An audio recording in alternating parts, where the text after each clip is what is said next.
Welcome back to Longhorn Hip Hop. I'm JD Harris and this is Release Day, your bi-weekly album review. Today we'll be taking a look at You're Dead, the latest project from California producer and artist Flying Lotus. Since Fly Low is primarily a producer, I'll be sharing my thoughts on my favorite tracks from the project and how the sounds work together to make a piece without many lyrics on it. First, we'll be looking at Fkn Dead. The song is a more traditional rap beat than most of them that are on the album, with punchy drums and guitar riffs in the background that help pace the song. The beat plays out pretty uniformly before it drifts off into some synth sounds at the end. Next, we have Never Catch Me featuring Kendrick Lamar, the first single from the album. This track features a more classic piano sound, jazz bass, and some snappy drums.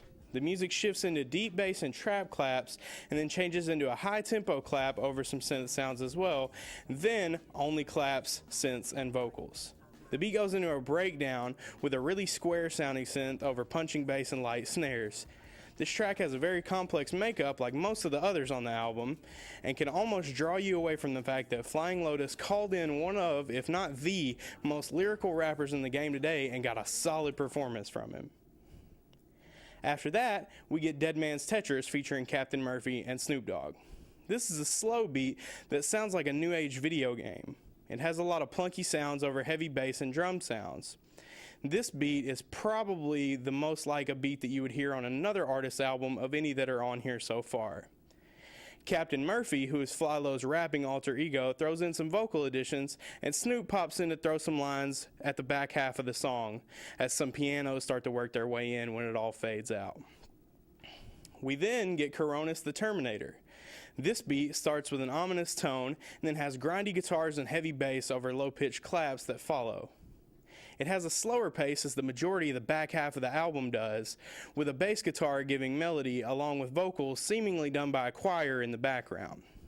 This might be my favorite beat on the album, as it's something that you can't help but to vibe to. Finally, we have obligatory cadence. This song packs a spacey sound to begin with, really high-pitched synths, and a grinding violin that fades in and out. Drum sounds start to work their way in, along with a dark sample. The hits really carry the track at a mellow pace with a very nice sound. The instrumental sounds are clearly there, but Fly Low allows the drums to do the work on dictating the beat, and it comes out really smoothly. Overall, this album, being taken for what it is, a collection of tracks from a producer, is incredible. The first half of the collection is more upbeat and more up-tempo, while the back half takes a slower pace, allowing for the duality to really be showcased. The tracks are intricate, sharp, and infectious. The only thing that I can say about this album in any sort of negative manner is that I wish it would have been longer, but since it's 19 tracks, it isn't like we get shorted by any means. Comparing this album to other projects from producers such as DJ Mustard, who released an album earlier this year, it's actually pretty unfair. I would have to give this project a rare 5 out of 5. Flying Lotus hits the mark with You're Dead and puts together a powerful collection of songs that are fantastic. This is a tape that you can press play on, vibe to, and enjoy while you're relaxing or when you need to be put in a mood to create. This album has a very high replay value, as you're sure to miss some of the subtleties earlier in the project. I absolutely recommend everyone checking it out.